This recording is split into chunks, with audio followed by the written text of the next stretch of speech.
è una sorta di fuffa, cioè buttata lì 300.000 euro, diamo un segnale, ma alla fine essenzialmente quei soldi là sono veramente pochi.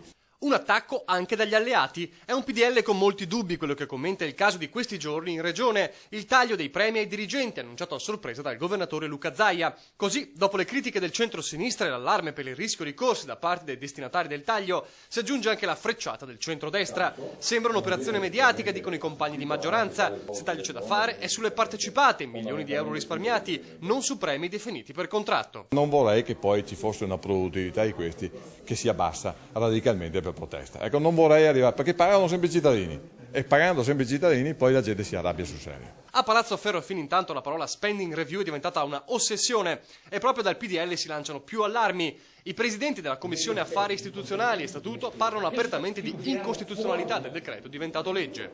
Ci sono due articoli della Costituzione che definiscono le province e che definiscono come queste possono essere modificate. E i provvedimenti assunti sono assolutamente diversi da quello che prevede la Costituzione.